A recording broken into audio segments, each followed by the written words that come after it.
UPSC Hindi वर्ग channel पर आप सभी का स्वागत है। जैसे कि मैंने आपको लास्ट क्लास में बताया था कि हम जैसे ही टॉपिक को कवर किया करेंगे तो 2 या 3 टॉपिक्स के साथ में हम उनके सभी पीवाईक्यूज को सॉल्व किया करेंगे। यहाँ पर पीवाईक्यू का कहने का मतलब है सिर्फ यूपीएससी के। लेकिन हमने एक चीज़ और देखी कि जो चीज़ आपके लिए महत्वपूर्ण थी वो ये है कि यूपीएससी के साथ ही यूपीपीसीएस के कुछ क्वेश्चन इतने महत्वपूर्ण होते हैं कि हम अगर उनका ट्रेंड देखें तो ट्रेंड और उनका पैटर्न है वो पैटर्न यूपीएससी से सेम है, कुछ क्वेश्चंस का यूपीएससी से सेम है। और यूपीएससी जो सीएससी यानी सिविल सर्विस एग्जाम के अलावा जो भी एग्जाम वो कंडक्ट कराता है उसमें जो क्वेश्चन पूछता है हर बार देखा गया 4 या 5 सालों से देखा जा रहा है कि वो क्वेश्चंस डायरेक्ट या इनडायरेक्ट, कई बार तो डायरेक्ट यानी विदाउट ऑप्शंस चेंज किए हुए कि उसने ऑप्शंस भी सेम दिए हैं, डायरेक्ट उसने क्या किया कॉपी पेस्ट किया है। इसलिए हमने क्या किया है, हम यूपीएससी की यूपीपीसीएस के और यूपीएससी के अदर एग्जाम यानी सीएपीएफ सीडीएस एनडीए और आपके कंबाइंड जो जियो साइंटिस्ट का कंबाइंड पेपर लगता है उन सभी के क्वेश्चन इकोनॉमी के हम इन टॉपिक्स के अब सॉल्व करेंगे। थोड़ा सा 2 मिनट पर हम सिलेबस पर चर्चा कर लेंगे, हम इसको कैसे समाप्त करने वाले हैं। देखिए अभी आपकी जो क्लासेस चल रही हैं वो है आपका स्टैटिक पार्ट, यानी जो आपको ये हिस्सा दिख रहा है ये स्टैटिक पार्ट, यानी आपकी परीक्षा की दृष्टि से ये मानिए ये आपकी परीक्षा की दृष्टि से सिलेबस है ये। तो आपका स्टैटिक पोर्शन हो गया जो हम आपको पढ़ा रहे हैं, एक बार ये खत्म हो जाएगा। सेकंड रहेगा आपका करंट अफेयर्स। करंट अफेयर्स भी हम ही आपको खत्म करवाएंगे। किसके बाद स्टैटिक पोर्शन हो जाएगा, इसके बाद अभी तक का यानी जून 2024 के बाद की मैगजीन और कुछ न्यूज़पेपर कटिंग्स, पीआईबी न्यूज़ यानी जो भी बहुत महत्वपूर्ण न्यूज़ हैं उनसे संबंधित जो भी करंट अफेयर्स होगा। देखिए स्टैटिक हम पहले कंप्लीट क्यों करा रहे हैं, यानी सीधा सा कहने का मतलब है कि हम साथ में करंट अफेयर्स क्यों नहीं पढ़ा रहे। देखिए करंट अफेयर्स हमेशा 2 टॉपिक्स को लिंक करता है। हो सकता है वो बैलेंस ऑफ पेमेंट को लिंक कर दे जीडीपी से, तो होगा क्या, आपने बैलेंस ऑफ पेमेंट नहीं पढ़ा है तो आपको समझने में समस्या होगी। इसलिए इकोनॉमी को सबसे पढ़ने का बेस्ट तरीका होता है कि सबसे पहले स्टैटिक पढ़िए उसके बाद करंट अफेयर्स पढ़िए। तो इसको हम कवर करा देंगे मात्र 5 से 6 क्लासेस में, या हो सकता है इससे भी कम क्लासेस हों, लेकिन मिनिमम मानकर चलिए कि 6 क्लासेस में आपका मैक्सिमम 6 क्लासेस आपकी हो जाएंगी। अब ये रहा आपका क्या पीवाईक्यू का पोर्शन। हो सकता है स्टैटिक पोर्शन में कुछ कॉन्सेप्ट आपके छूट जाएं जो कि पीवाईक्यू में डायरेक्ट पूछे गए हैं। इनको हम वैसे तो पीवाईक्यू जब सॉल्व किया करेंगे जैसे हम आज करने वाले हैं तो साथ में कॉन्सेप्ट खत्म कर दिया करेंगे, लेकिन फिर भी कुछ कॉन्सेप्ट बचते हैं तो उनको हम सॉल्व करेंगे। ये हैं आपके यूपीएससी से रिलेटेड। अब सेकंड ऐसे पीवाईक्यू जो कि यूपीएससी ने नहीं पूछे हैं, अदर एग्जाम ने पूछे हैं, लेकिन लगता है कि अपकमिंग एग्जाम 2025 में सीएससी की एग्जाम यानी यूपीएससी सिविल सर्विस की एग्जाम में उनकी पूछे जाने की संभावना है, तो उनके कॉन्सेप्ट को भी हम अच्छे से पढ़ेंगे। आपने एक चीज देखा होगा हमारी क्लास में कि हमारी क्लास में आपको अदर क्लासेस से एक चीज डिफरेंट, बहुत सारी चीजें डिफरेंट मिलती है। इसमें से एक चीज ये है कि हम पीवाईक्यूज भी आपको साथ में सॉल्व करवाएंगे और पीवाईक्यू सॉल्व करने का तरीका ही हमारा अलग होगा। जैसे हम सॉल्व करते वक्त किन चीजों का ध्यान देंगे, नॉलेज का, सेंस ऑफ ह्यूमर का और आपका टेक्निक्स का, एलिमेंट्स टेक्निक्स कैसे काम करते हैं। तो चलिए बिना समय गवाए हुए अब इसकी शुरुआत करते हैं। देखिए फर्स्ट क्वेश्चन, आप एक बात और सुनिए पहले से कि देखिए हम सभी तरह के क्वेश्चंस की प्रैक्टिस किया करेंगे। इसके सीधे से कहने का क्या मतलब है, यानी हम इजी क्वेश्चन की भी प्रैक्टिस करेंगे, मॉडरेट की और टफ की। क्यों करेंगे, क्योंकि यूपीएससी का ट्रेंड है, ओरिएंटेशन क्लास में आपने देखा सभी ने।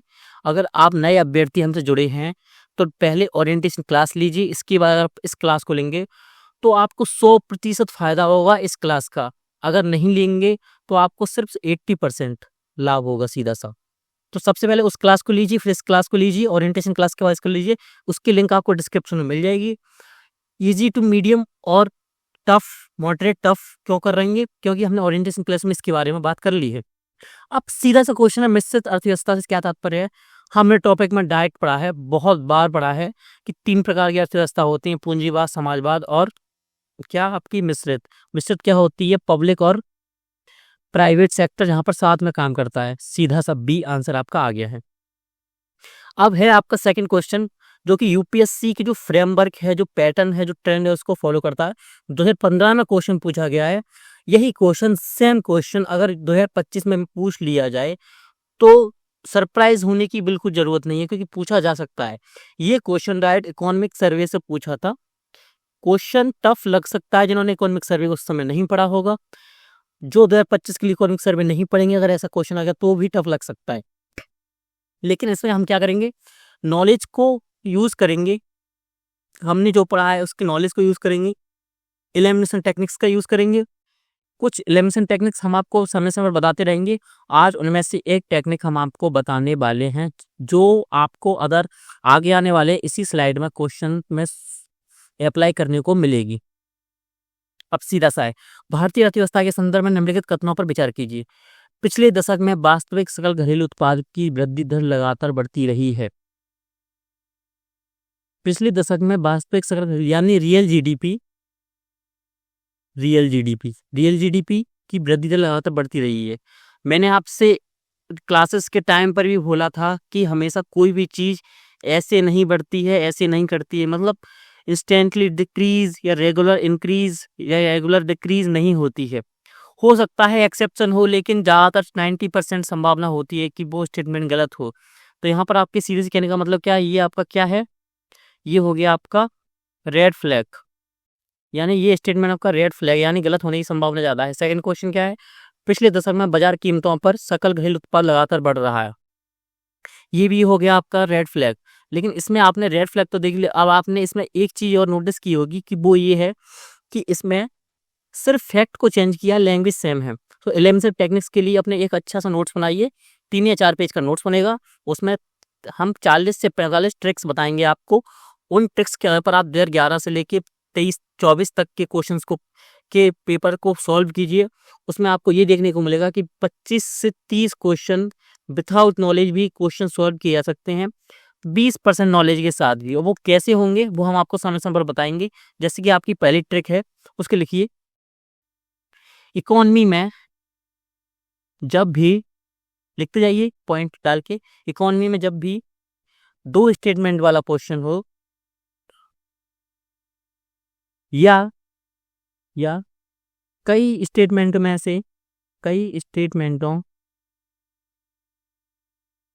से 2 स्टेटमेंट की भाषा, लिखिए, लिखते जाइए साथ साथ में, की भाषा लगभग समान हो या बिल्कुल समान हो, सिर्फ फैक्ट में अंतर हो, सिर्फ फैक्ट में अंतर हो, तो उसमें से एक स्टेटमेंट सही और एक स्टेटमेंट गलत होता है। अब ये मैं रूल आपको लिखवाया, ये रूल आपका ऐसा नहीं है कि 100% आपका अप्लाई होगा या सही होगा, लेकिन आपको ये यकीन दिलाता हूँ कि 10 क्वेश्चन आप सॉल्व करेंगे तो उसमें से आपके 8 क्वेश्चन या मिनिमम 7 क्वेश्चन सही होंगे। 7 क्वेश्चन सही होने का आपकी क्या होता है, 7 क्वेश्चन का सीधा सा मतलब होता है आपके 6 क्वेश्चन प्रॉपर, नेगेटिव मार्किंग हटा के, क्योंकि 3 क्वेश्चन जो आपके गलत हुए उसकी वजह से 7वां क्वेश्चन भी चला गया। तो 10 क्वेश्चन अगर आपने सॉल्व की विदाउट नॉलेज तो आपके 7 क्वेश्चन हमेशा सही होते हैं, अगर ये ट्रिक का यूज किया आपने तो। अब आपके मन में एक और सवाल होगा कि सर, अगर देखिए वैसे तो हमने इसको पढ़ा है, लेकिन मैं ये बोल रहा हूँ कि अगर आपको उस टाइम पर नॉलेज नहीं है तो इस क्वेश्चन को कैसे सॉल्व करेंगे। अब हम यूज करेंगे किसका, नॉलेज का। देखिए, हमेशा 2015 जब हमने आपको पढ़ाया था, क्या पढ़ाया था, सिस्टम ऑफ नेशनल अकाउंटिंग ने 2015 में नेशनल इनकम की जो विधि में परिवर्तन किया था, वो एक परिवर्तन क्या था उसमें से कि पहले हम कारक लागत, या आप सीधा सा बोले स्थिर बाजारों पर, स्थिर बाजार मूल्यों पर या कारक लागत पर क्या करते थे, अपन एनएनपी पर राष्ट्रीय आय को निकालते थे। लेकिन अब क्या करते हैं, हम एनएनपी को किस पे निकालते हैं, मार्केट प्राइस पर। तो देखिए, इसके 2 मेथड हैं निकालने के, लेकिन ये क्या बोल रहा है, इसमें 2 स्टेटमेंट हैं। अब आपको एक एग्जांपल से बताते हैं कि देखिए, अगर कोई व्यक्ति आपसे बोले कि मैं 4 बिजनेस स्टार्ट कर रहा हूँ अलग अलग, मैं अकेला ही इसको संभालूंगा, तो मेरे 4 बिजनेस की संभावना ज़्यादा है सक्सेस होने की, या उनमें से 1 या 2 या 3 की ज़्यादा संभावना है। तो आप 100% श्योर होके बोलेंगे कि संभावना की बात करें तो 1, 2, 3 की ज़्यादा संभावना है, क्योंकि कैसी भी परिस्थिति होगी तो 1 या 2 की संभावना तो बनी ही रहती है। पॉसिबिलिटी इतनी रहती है कि सभी बिज़नेस फेल ना हो और सभी बिज़नेस सक्सेसफुल हों, इसकी भी संभावना कम होती है। तो आप आराम से बोल देंगे किसी व्यक्ति से कि आप 4 स्टार्ट कर रहे हैं बिज़नेस, तो संभावना पूरी है कि उसमें से मिनिमम 1 और मैक्सिमम 3 या 4 की सक्सेसफुल होने की संभावना है। अब वही बात हम कहाँ अप्लाई करेंगे? ये चीज़ मैंने आपको जो एग्जांपल दिया, ये कहीं हमको पढ़ने को नहीं मिलती। ये सिर्फ माइंड का गेम होता है समझने का। आपने दुनिया को किस प्रकार देखा है। तो देखिए जल्दी से देखते हैं। अब रियल देखिए पूर्णतः बोल रहा है कि रियल जीडीपी में क्या है, वृद्धि दर लगातार बढ़ रही है। पूर्ण जीडीपी मतलब ओवरऑल। लेकिन ये क्या बोल रहा है कि सिर्फ बाजार कीमतों पर सकल घरेलू उत्पाद लगातार बढ़ता रहा है। यानी हो सकता है कारक लागत या स्थिर बाजार कीमतों पर सकल घरेलू उत्पाद लगातार ना बढ़ा हो, तो संभावना इसमें ज़्यादा है। तो इसकी संभावना को मानते हुए हम इसको टिक कर देंगे कि हाँ, ऐसा हो सकता है। अब ये क्या है, ये क्यों नहीं होगा? क्योंकि ये पूरी जीडीपी की बात कर रहा है। अब इसका आंसर देखें तो वर्ष 2008 में आई मंदी के कारण आपने सुना होगा 2009 का क्राइसिस आया था, इकोनॉमिक क्राइसिस वर्ल्ड लेवल पर। विकास दर अगले कुछ वर्षों तक 8 से 9% से गिरकर 5 से 6% तक आ गई थी। अतः कथन एक गलत है। सीधा सा विदाउट नॉलेज हम इसको सॉल्व कर सकते थे। मैंने आपको बताया सॉल्व कैसे करना था। अब चलते हैं नेक्स्ट क्वेश्चन पर। हम क्वेश्चन को जल्दी जल्दी सॉल्व करने की कोशिश किया करेंगे, जिससे क्या हो आपको भी बोरियत ना हो, आप इंस्टेंट सीख सकें, कम टाइम में अच्छे से अच्छा कंटेंट सीख सकें। ये क्वेश्चन आपको बता दें कि इसकी अभी वर्तमान में पूछने की जाने की संभावना 0 पॉइंट कुछ % ही है, बस 100 में से। क्यों है? क्योंकि देखिए इसने क्वेश्चन क्या पूछा, भारत की व्यावसायिक संरचना के वर्षों बाद भी लगभग वैसा ही बने रहने का कारण क्यों है। ये स्टेटमेंट आज के परिप्रेक्ष्य में सही है ही नहीं, क्योंकि आपने देखा होगा 1991 के बाद जो चेंजेस होते हैं वो 2015 के बाद बहुत तेज हो जाते हैं और आज 2025 चल रहा है। यानी इन 2015 से 25 के बीच में देखें तो कार्यक्रम, स्टार्टअप कार्यक्रम और नई नई टेक्नोलॉजी जो यूज हो रही हैं कॉमर्शियल क्षेत्र में और बिजनेस क्षेत्र में, तो इससे क्या हुआ है, व्यावसायिक संरचना तो चेंज हुई है। तो ये क्वेश्चन आने की संभावना तो बहुत कम है, लेकिन हम देखेंगे इस क्वेश्चन को कैसे सॉल्व किया जा सकता था। फर्स्ट है निवेश इन्वेस्टमेंट का प्रतिमान पूंजी प्रदान उद्योगों की दिशा में उन्मुख रहा। देखिए ये बोलना चाह रहा है कि इन्वेस्टमेंट जो रहा वो ऐसे उद्योगों के प्रति जा रहा जहां पर पैसा उत्पादन ज्यादा होता था, कि पैसा ज्यादा है और आपकी आय ज्यादा है, ऐसे दिशा में उन्मुख रहा। हो सकता है, संभावना है। सेकंड, कृषि में उत्पादकता इतनी अधिक रही कि जनता को कृषि में ही बने रहने की प्रेरणा मिली। बिल्कुल गलत। आप खुद याद करिए ये कब का क्वेश्चन है, 1995 का। अगर कृषि में उत्पादकता अधिक होती तो हमें हरित क्रांति की जरूरत क्यों पड़ती? सीधा सा कॉन्सेप्ट है कि हरित क्रांति की जरूरत हमको क्यों पड़ती है कृषि में उत्पादकता अधिक रहती तो ये हमारा गलत हो जाएगा। अब सी है भूधृति जोत पर लगी अधिकतम सीमा के कारण अधिक लोगों को भू स्वामित्व मिला है और उन्होंने कृषि में ही बने रहने का पसंद किया है। ये स्टेटमेंट भी आपको पता है गलत है। कैसे गलत है? क्योंकि आपको पता है 1951 में जब भूमि सुधार हुए तो जितने का क्या किया गया था, भूमि का जो उद्देश्य रखा गया कि यानी हम 10, मान लीजिए उदाहरण दे रहा हूँ आपको मैं एग्जाम्पल के तौर पर, ये फैक्ट्स के साथ जरूरी नहीं कि मैच हो। 10 लाख में से सिर्फ 50,000, लेकिन एवरेज यही था, ये मानकर चलिए एवरेज यही था। अगर आप फैक्ट को भी पढ़ेंगे तो 50,000 भूमि का ही संवितरण किया गया, यानी वितरण किया गया। ये टॉपिक आप कब पढ़ेंगे? भूमि सुधार। भूमि सुधार को आप मेंस में पढ़ते हैं, लेकिन इसके कुछ फैक्ट्स और कॉन्सेप्ट वो किस में महत्वपूर्ण है, प्रीलिम्स में, तो इसको पढ़ेंगे हम कृषि एग्रीकल्चर टॉपिक के अंतर्गत। इसमें हम सब्सिडी भी पढ़ेंगे, कृषि सब्सिडियां।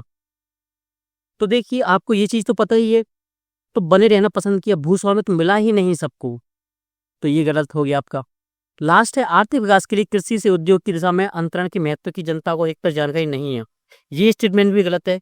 कैसे गलत है? 1991 में जैसे ही एलपीजी आया तो उसके बाद क्या हुई, प्रौद्योगिकी यानी रेडियो और टेलीविजन भारत में प्रसार हुआ। तो ऐसा तो नहीं कि आपको नॉलेज ना हो, जनता को भी इसकी नॉलेज थी और इससे आने से पहले भी न्यूज़पेपर लगातार इस पर बात कर रहे थे। 1956 में जब आपकी द्वितीय पंचवर्षीय योजना आती है तो उसका सीधा सा मेन फैक्टर था, वो क्या था? उद्योगों को बढ़ावा देना। अगर वो उस समय दिया है तो 100% उस समय के अखबारों में वो चीज़ भरी पड़ी होगी न्यूज़पेपर में। और न्यूज़पेपर की महत्व तो आप यहाँ तक जान सकते हैं कि जब आपातकाल लगाया तब न्यूज़पेपर को बंद किया गया, क्योंकि सरकार जानती थी कि क्या पावर है न्यूज़पेपर में। तो ये भी गलत हो गया। तो आपका सीधा सा आंसर आ गया ए। अब चलते हैं नेक्स्ट क्वेश्चन पर बिना रुके हुए। अगर आपको लगता है कि आप थोड़ी सी भी टायर्ड महसूस करते हैं तो क्लास को रोक दीजिए, 5 मिनट का ब्रेक लीजिए, इसके बाद क्लास को दोबारा शुरू कर सकते हैं। अब है निम्नलिखित में से कौन कौन से कार्यकलाप अर्थव्यवस्था में वास्तविक क्षेत्र का निर्माण करते हैं। इससे पहले हम एक कॉन्सेप्ट को पढ़ते हैं।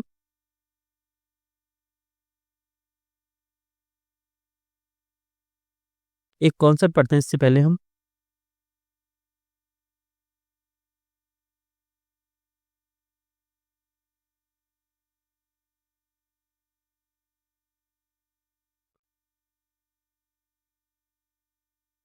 हाँ, देखिए एक कॉन्सेप्ट पढ़ते हैं। ये कॉन्सेप्ट है आपका क्या? घरेलू अर्थव्यवस्था। लिखिए, साथ साथ में लिखते जाइए। मैंने क्या बोला था, हम कुछ कॉन्सेप्ट को PYQs के साथ में भी पढ़ेंगे। उसका आपको क्या करना है, अलग से नोट्स नहीं बनाना है। ये नोट्स आप किसमें लिंक करते जाएंगे, जो टॉपिक्स आप पढ़ते जा रहे हैं। कहाँ लिखना है ये आपको अच्छी तरीके से पता है। आप UPSC की तैयारी कर रहे हैं तो इतना सो आपसे हम अपेक्षा कर सकते हैं। तो ये क्या है, घरेलू अर्थव्यवस्था का सीधा सा मतलब है किसी देश की आंतरिक अर्थव्यवस्था। किसी देश की आंतरिक अर्थव्यवस्था यानी उस देश की सीमा के भीतर की जो भी आर्थिक क्रिया है, उसकी जो व्यवस्था है, वो क्या है, उसकी घरेलू अर्थव्यवस्था। अब इसको हम 3 भागों में बांटते हैं। फर्स्ट है आपका क्या, सरकारी। सरकारी। सेकंड है आपका क्या, गैर वित्तीय। थर्ड क्या है आपका, वित्तीय क्षेत्र।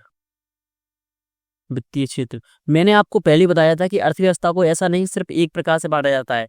मैंने अगर आपको प्रवृत्ति के आधार पर बताया था, तब क्या बताया था, पूंजीवाद, मिश्रित और समाजवाद। जब मैंने आपको बताया था कि सेक्टर वाइज कैसे बांटते हैं, तो सेक्टर वाइज बताया था आपको क्या, प्राथमिक, द्वितीय, तृतीय, चतुर्थ, पंचम। और जब मैंने आपको बताया था क्या, रोजगार के आधार पर, तब रोजगार के आधार पर कितने भागों में बांटा था हमने, संगठित और असंगठित के आधार पर। तो सरकारी क्या होता है, वह क्षेत्र जिसमें सरकार कार्य करती है, सीधा सा मतलब है। जो सरकार के अंतर्गत आता है, जो कार्य सरकार के अंतर्गत आते हैं, वो है सरकारी क्षेत्र। गैर वित्तीय, पहले वित्तीय क्षेत्र पढ़िए। वित्तीय क्षेत्र, जहां वित्तीय क्षेत्रक अपनी सेवाएं देते हैं, वित्तीय क्षेत्र अपनी सेवाएं देते हैं, वो वित्तीय क्षेत्र। अब सीधा इसका उलट क्या है, जहां वित्तीय क्षेत्र कार्य नहीं करते, कार्य नहीं करते, कार्य नहीं करते, अर्थात सामान्य आर्थिक गतिविधियां। सीधा सा इस कॉन्सेप्ट को हमने पढ़ लिया है, लिख लिया है अपने। अब आते हैं वापस अपनी स्लाइड पर। हाँ, देखिए, वास्तविक, 1 मिनट और रखिए। हमने बताया था आपको क्या, सेकेंडरी, नॉन नॉन फाइनेंशियल या नॉन कॉमर्शियल, जो बताया था आपको गैर वित्तीय। गैर वित्तीय क्षेत्र का दूसरा नाम क्या है, वास्तविक क्षेत्र। वास्तविक क्षेत्र बोलते हैं गैर वित्तीय क्षेत्र को। तो वही क्वेश्चन पूछा है इन्होंने यहाँ पर, सीधा सा नोट कर लीजिए उसमें कि गैर वित्तीय क्षेत्र को वास्तविक क्षेत्र भी कहा जाता है। अब रियल सेक्टर का निर्माण कौन कौन करता है, किसानों को अपनी फसलें काटना, ना ये सरकारी कार्य है, ना ये वित्तीय क्षेत्र के अंतर्गत आता है। तो ये सही है, स्टेटमेंट एक सही है। एक सही होगा तो क्रॉस कर दीजिए। कपड़ा मिलों का कच्चे माल कपास को कपड़े में बदलना, ना ये सरकारी कार्य है, ना ये वित्तीय कार्य है। तो आपका सेकंड भी सही है, तो इसमें आपका सेकंड नहीं है। आपका आंसर डायरेक्ट आ गया है। अब आपको पढ़ने की भी जरूरत नहीं है, लेकिन UPSC प्रीलिम्स देने वाले अभ्यर्थी ध्यान से सुने इस बात को। अगर आपका आंसर आ भी गया है तो आपको जल्दी, भले ही आप जल्दी करें, लेकिन आपको पूरे स्टेटमेंट को पूरे ध्यान से पढ़ना है। इस चीज़ का यूज़ तभी किया जाता है, या आप इसको इग्नोर तभी कर सकते हैं क्वेश्चंस को, जब आपके पास ही लास्ट में 2 या 3 मिनट बचे हों और आपको क्वेश्चन सॉल्व करने हो 5 से 6, तो आप इसका यूज़ कर सकते हैं कि एलिमिनेशन मेथड को अपनाएं और सीधे-सीधे टिक मार के निकल जाएँ। लेकिन अगर आपके पास टाइम है एग्ज़ाम में, तो आप सभी स्टेटमेंट को ध्यान से पढ़ेंगे। इससे क्या होता है, एक्यूरेसी 100% रहती है, कि गलत होने की संभावना भी कम हो जाती है अगर बनती है तो। किसी वाणिज्यिक बैंक का किसी व्यापारी कंपनी को धनराशि देना, ये वित्तीय क्षेत्र से संबंधित है, वास्तविक क्षेत्र से संबंधित नहीं है, तो ये गलत हो जाएगा। ये आपका गलत हो गया, ये गलत हो गया, आपका सीधा सा आंसर आ गया फर्स्ट। ठीक है, अब चलते हैं आगे। अर्थव्यवस्था के निम्नलिखित में से किन क्षेत्रों के साथ कृषि तथा सेवा क्रियाकलाप संबद्ध हैं? आपने ये देखा होगा, हमने इजी क्वेश्चन देखा, हमने टफ क्वेश्चन देखा, हमने मॉडरेट क्वेश्चन भी देख लिया इन कम क्वेश्चंस में भी। इसके लिए आपकी तैयारी भी ऐसी होनी चाहिए, आपके इजी क्वेश्चन की भी प्रैक्टिस करनी है, मॉडरेट की भी प्रैक्टिस करनी है और टफ की भी प्रैक्टिस करनी है। सीधा सा पता है, क्षेत्र अर्थव्यवस्था में हम पढ़ा है कि कृषि कौन क्षेत्र में आता है, प्राथमिक में, सेवा किस में आती है, तृतीयक में। तो प्राथमिक तथा तृतीयक, सीधा सा आंसर आ गया। सीपीएफ में पूछा गया 2017 में, इसलिए इस क्वेश्चन को हमने डाला था।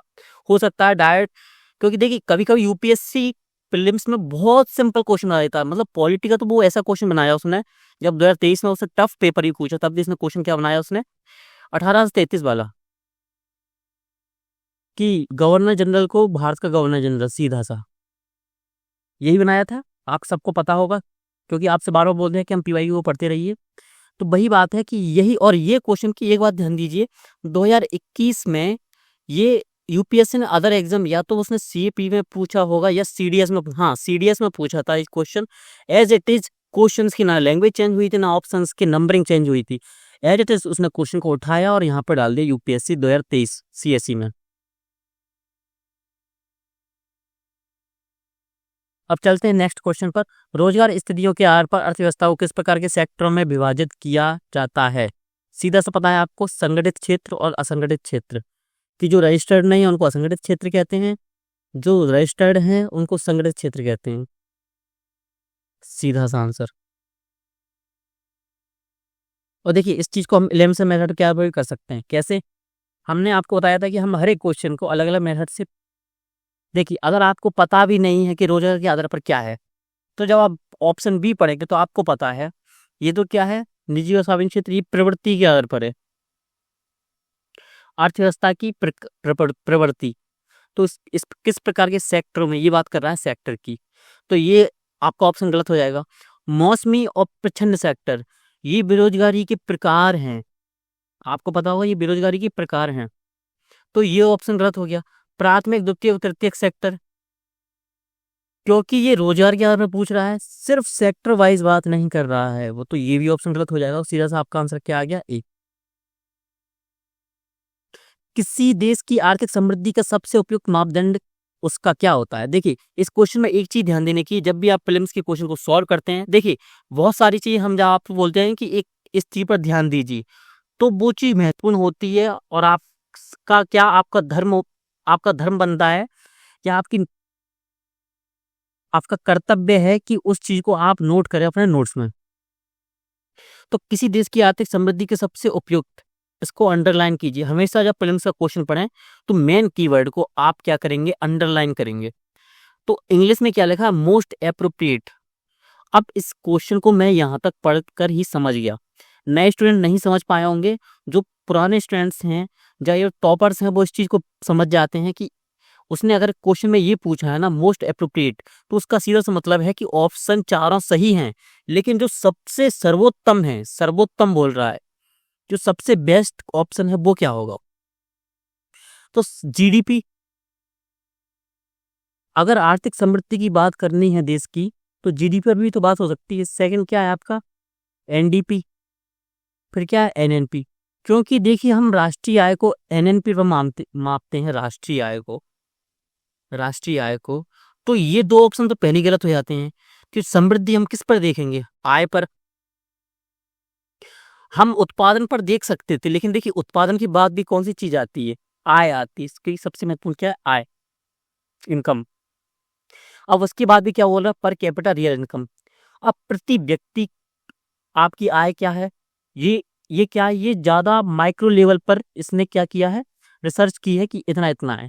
तो आपको भी पता है कि प्रति व्यक्ति वास्तविक आय से हमको ज्यादा अच्छा अंदाजा होगा कि किसी देश की आर्थिक समृद्धि क्या है, इसके तर्क की उसकी एनएनपी क्या है। आप समझ रहे होंगे कि मान लीजिए, देखिए एक घर में कितना, पूरा घर, एक घर में मान लीजिए 10 सदस्य हैं, वो कुल मिलाकर 10,000 रुपये कमा रहे हैं। अब मैं आपको बताऊं स्पेसिफिक रूप से कि एक व्यक्ति इतना कमा रहा है, तो सबसे अच्छे डाटा किसके होंगे, जो प्रति व्यक्ति आय बता रहा है आपको, और उससे आपको अंदाजा भी होगा कि समृद्धि किस प्रकार से बढ़ रही है। तो सही आंसर क्या होगा, सबसे उपयुक्त मानदंड क्या होगा, आपका डी, आंसर डी। तो देखिए कुछ क्वेश्चन नॉलेज बेस पर भी होते हैं कि आपने हल्का सा भी पढ़ा है तो भी क्वेश्चंस आपसे सॉल्व हो सकते हैं। अब चलते हैं हम अपने नेक्स्ट क्वेश्चन की ओर। ये क्वेश्चन क्या बोल रहा है, देश का इसने कोई भी नाम नहीं लिया है, इसने देश को क्या माना है, एक्स। देश में आर्थिक समृद्धि अनिवार्य रूप से होगी, अगर ये चीज होगी तो समृद्धि होना ही है, यानी अनिवार्य है। सीधा क्या बोल रहा है, अनिवार्य है ये कार्य, समृद्धि होना अनिवार्य है। तो फर्स्ट क्या है, विश्व अर्थव्यवस्था में तकनीकी प्रगति होगी। ये क्वेश्चन यही गलत हो जाता है जब ये यूज करता है बढ़ के विश्व अर्थव्यवस्था। वो बात कर रहा है देश की, आप बात कर रहे हो विश्व अर्थव्यवस्था की। लेकिन कुछ स्टूडेंट्स बोलेंगे इसमें कि सर विश्व अर्थव्यवस्था भी तो प्रभावित करती है ना जो देश की अर्थव्यवस्था को। मैं बोलूंगा बिल्कुल करती है, लेकिन यहाँ पर क्वेश्चन क्या है, अनिवार्य रूप से होगी। क्या संभावना नहीं है कि विश्व अर्थव्यवस्था में यदि टेक्नोलॉजी बढ़ रही है तो पॉसिबिलिटी ये भी तो हो सकती है कि उस देश में टेक्नोलॉजी ना बढ़ रही हो भी सकता है, नहीं भी हो सकता है। तो यानी पॉसिबिलिटी तो है। तो यहाँ पर क्या लिखा, अनिवार्य, तो ऑप्शन ए गलत। एक्स में जनसंख्या वृद्धि होती है, वही बात है कि जनसंख्या पर निर्भर होती है लेकिन पूर्णतः निर्भर नहीं होती समृद्धि, या आप राष्ट्रीय आय बोलें। क्यों, हो सकता है किसी देश में सिर्फ 20 करोड़ जनसंख्या हो और 20 करोड़ में से 15 करोड़ किसमें आते हो, आपके कार्यशील उम्र में, कार्यशील समूह में आते हों। इसका क्या है, 15 से लेके कब तक, 59 तक आते हो, इस एज में ग्रुप में आते हो। तो क्या होता है, उसके 15 करोड़ लोग कार्य कर रहे हो लगातार मेहनत से। और हो सकता है किसी देश में 100 करोड़ लोग हों, 100 करोड़ लोग हों और उनमें से सिर्फ 10 करोड़ लोग ही कार्य कर रहे हैं, जो कि कार्यशील उम्र में आते हैं, कार्यशील समूह की उम्र में आते हैं। तो जनसंख्या वृद्धि होती है तो इसका सीधा सा मतलब ये नहीं होता कि समृद्धि भी अनिवार्य रूप से बढ़ेगी, पॉसिबिलिटी है। सीधा सा आपको एग्जांपल दो, एग्जांपल यही है, भले ही आपकी देश की जनसंख्या 100 करोड़ हो या 150 करोड़ हो, जैसे हमारे देश की जनसंख्या 150 करोड़ है, अगर इसमें से 100 करोड़ लोग 100 करोड़ लोग अगर रील्स ही देखते रहेंगे इंस्टाग्राम पर, तो समृद्धि कैसे होगी। यानी कम रील्स बना रहे हैं 1 करोड़ लोग, उनको देख रहे हैं वो 99 करोड़ लोग, और बाकी 50 करोड़ लोग कमाई पर ध्यान दे रहे हैं। सीधा सा मतलब ये है, या जो 50 करोड़ कमाई पर ध्यान नहीं दे रहे हैं, इस 50 करोड़ में से भी क्या है, कुछ बच्चे हैं, कुछ बूढ़े हैं जो क्या करते हैं, आर्थिक गतिविधियों में संलग्न नहीं होते हैं। सीधा सा मतलब है। तो वही बात हुई, जनसंख्या में वृद्धि होती है तो आर्थिक समृद्धि हो भी सकती है, नहीं भी हो सकती। लेकिन क्वेश्चन क्या पूछा, अनिवार्य रूप से होगी, तो ये आपका गलत। अब है आपका क्या, सी है, एक्स में पूंजी निर्माण होता है। देखिए पूंजी निर्माण पर हम कॉन्सेप्ट को पढ़ चुके हैं। पूंजी निर्माण अगर होगा तो 100% यानी 100% रूप से समृद्धि होनी है, क्योंकि पूंजी निर्माण से क्या होता है, उत्पादन होता है। इस चक्र को हमेशा लिखिए, उत्पादन से क्या होगा, आय, आय अधिक होगी तो क्या होगी, हमारी सेविंग्स भी अधिक होंगी। देखिए ये चक्रीय क्रम है, एक सेविंग्स, इसको क्या लिख सकते हैं आप, बचत लिख सकते हैं, बचत। ये किस में चेंजेस होंगे, आपकी निवेश, और निवेश जहां होगा वहां पर पूंजी निर्माण 100% होगा। तो ये चक्र हमेशा चलता है, ये चक्र कभी नहीं टूटता, ध्यान दीजिए इस चीज को, इस चक्र को बना लीजिए अपने नोट्स में। तो आपका आंसर क्या आ गया, सी। अब डी को भी देख लेते हैं, डी क्या बोल रहा था, डी बोल रहा था कि विश्व अर्थव्यवस्था में व्यापार की मात्रा बढ़ती है। वही बात, बात हो रही है देश की, ये बात कर रहे हैं विश्व की, तो वैसे ही गलत हो गया, ऑप्शन ए की तरह। अब चलते हैं नेक्स्ट क्वेश्चन की ओर। मानव पूंजी में बढ़ता हुआ विनियोग अग्रसारित करता है। मानव पूंजी हमने पढ़ा हुआ है, मानव पूंजी का सीधा सा मतलब होता है आपका क्या, मूलभूत आवश्यकता आपकी पूर्ण की जाए। अगर हमको मानव पूंजी तैयार करना है तो मूलभूत आवश्यकताएं, नीड्स, बेसिक नीड्स प्लस क्या, एजुकेशन, शिक्षा प्लस स्वास्थ्य, आपकी हेल्थ। लिखते जाइए, इस सूत्र को हमेशा अपने माइंड में फिट करके रखना है। मानव पूंजी में बढ़ता हुआ विनियोग अग्रसरित करता है। पहला ऑप्शन क्या है आपका, संसाधनों का समुचित प्रयोग। समुचित प्रयोग यानी यूटिलाइजेशन। इस वर्ड को एक अभ्यर्थी से 2011 में यूपीएससी इंटरव्यू में, रियल इंटरव्यू ना कि कोचिंग इंटरव्यू, रियल इंटरव्यू में यूपीएससी के पैनल में पूछा था कि यूटिलाइजेशन क्या होता है। उन अभ्यर्थी ने पढ़ा हुआ था, इसलिए उन्होंने इसका सही आंसर दिया। और मुझे इस चीज़ का कैसे पता है, उन्होंने मुझको ये पर्सनली बताया था कि कौन कौन से क्वेश्चन मुझसे 2011 में पूछे गए थे।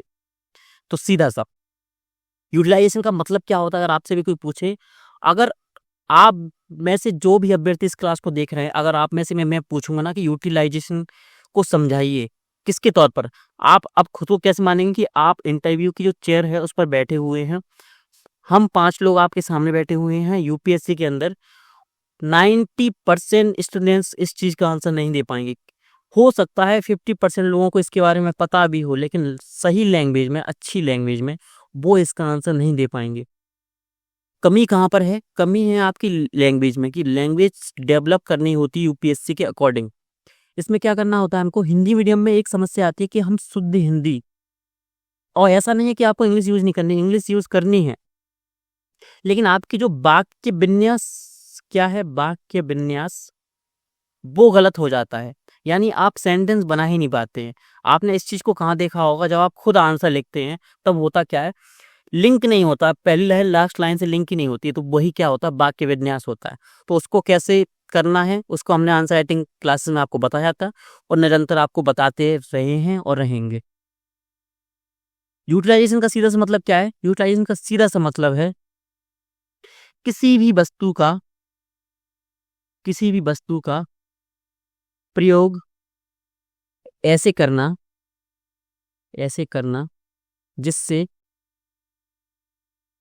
जिससे उसकी पूर्ण क्षमता का प्रयोग किया जा सके।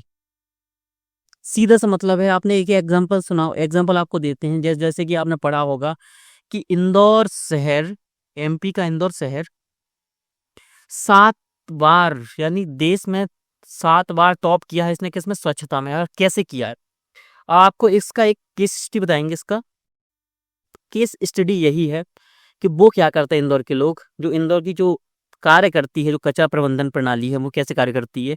वो सबसे पहले पूरी कचरा प्रबंधन कचरे को इकट्ठी करती है। तो कचरा 2 प्रकार से इकट्ठा होता है हमारा, नीला और हरा, यानी सूखा, सूखा और गीला। वो क्या करते हैं, सूखे कचरे का प्रयोग कहाँ करते हैं, वो करते हैं कंक्रीट निर्माण, जो रोड वगैरह में यूज करते हैं हम वो। सेकंड, जो गीला कचरा है, उस गीले कचरे का उपयोग किस में करते हैं, करते हैं, उसका यूज करते हैं वो सीएनजी, सीएनजी गैस बनाने में, सीएनजी में। और इससे होता क्या है, उस सीएनजी से वो इंदौर का जो ट्रांसपोर्टेशन है, पब्लिक ट्रांसपोर्टेशन, उसकी जो बसेस चल रही हैं वो सीएनजी पर कार्य करती हैं, और इसी सीएनजी का प्रयोग उनमें किया जाता है। तो क्या हुआ, हमने कचरे का यूटिलाइजेशन किया। अगर हम कचरे का ऐसा उपयोग नहीं करते तो कचरे को हमको किसी जगह इकट्ठा करना पड़ता, वहां पॉल्यूशन बढ़ता रहता। हमने ना पॉल्यूशन होने दिया, हमने इसको सीएनजी भी बना लिया, उसका कंक्रीट भी बना लिया, यानी कचरे का पूर्णतः निस्तारण। ये एनवायरनमेंट में भी आपके लिए जरूरी है कि कैसे होता है, प्रीलिम्स में हो चाहे मेंस में हो, तो ये होता है यूटिलाइजेशन। तो अगर हम मानव पूंजी में बढ़ता हुआ विनियोग, यानी क्वेश्चन पूछ कह रहा है इन्वेस्टमेंट, अगर हम मानव पूंजी में बढ़ा रहे हैं तो क्या क्या देखने को मिलेगा, संसाधनों का समुचित प्रयोग। वही बात, अगर किसी व्यक्ति के पास क्या है, कौशल, तो वो यूटिलाइजेशन अच्छा करेगा ही, आप सभी को पता है। सेकंड, उत्पादकता में वृद्धि, अगर उसके पास शिक्षा है, उसका स्वास्थ्य अच्छा है, उसके पास कौशल अच्छा है, स्किल डेवलपमेंट उसकी की गई है, तो क्या होगा, उत्पादकता में वृद्धि होगी, बिल्कुल होगी। अब इसमें ये नहीं लिखा है कि अनिवार्य रूप से होगी, अगर अनिवार्य रूप से लिखा होता तो ये स्टेटमेंट गलत हो जाता, सीधा सा मतलब है। तो क्वेश्चन जो पेपर देने वाले हैं 2025 में, ध्यान से सुने इस बात को कि क्वेश्चन आपको स्टेटमेंट कैसे गलत करना है और कैसे सही करना है, आंसर सही कैसे लाना है, तो अनिवार्य नहीं लिखा है, सीधा से लिखा है उत्पादकता में वृद्धि होती है भाई, ये भी होता है।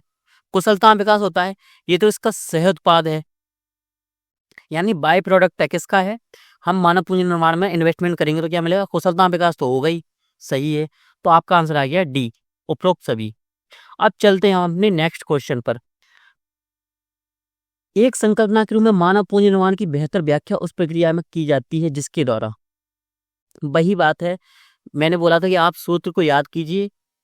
मानव पूंजी निर्माण का कैसे होता है, बेसिक नीड्स बीएन प्लस आपकी क्या एजुकेशन प्लस क्या आपकी हेल्थ, और अगर आप जोड़ना भी चाहें तो इसमें क्या है, स्किल डेवलपमेंट, स्किल डेवलपमेंट।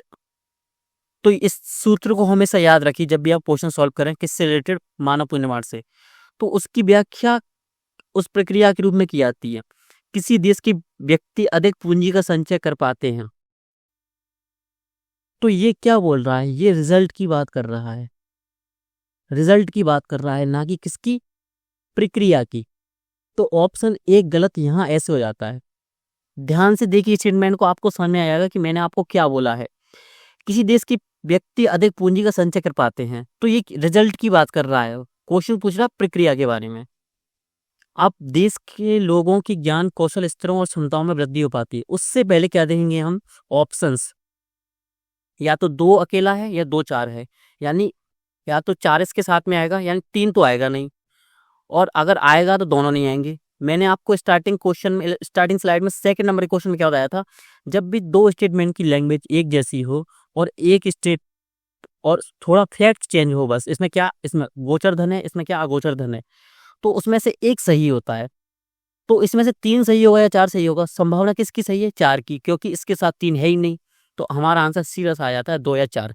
इसको हम नॉलेज बेस पर भी करेंगे, और नॉलेज बेस पर कैसे करेंगे कि गोचर और कुछ अगोचर धन में अंतर क्या होता है, ये होता क्या है गोचर धन, सीधा सा नोट्स बनाइए। गोचर धन से तात्पर्य है जो धन दृश्य होता है, उदाहरण के रूप में सोना चांदी मुद्रा। अगोचर धन क्या होता है, जो धन अदृश्य रूप से होता है, जैसे पेटेंट, कॉपीराइट आदि। आप समझ गए होंगे। मानव पूंजी निर्माण की बेहतर व्याख्या उस प्रक्रिया के रूप में की जाती है। सेकंड, देश के लोगों के ज्ञान कौशल स्तरों और क्षमताओं में वृद्धि हो पाती है। 100% रूप से सही है, क्यों है, क्षमताओं में वृद्धि हो रही है, तो सीधा सा मतलब क्या है, प्रक्रिया यही है ना।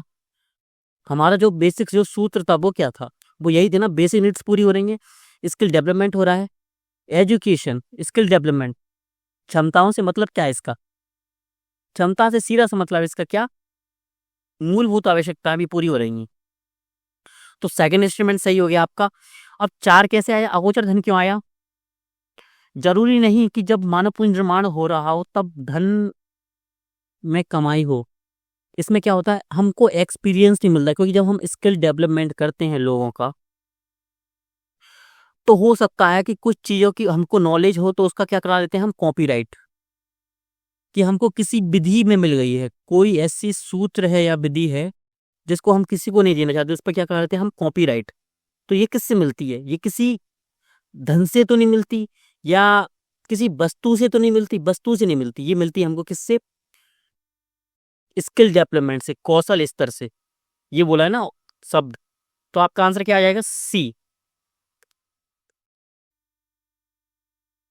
पूंजी निर्माण के संदर्भ में कौन सा से कथन सही है।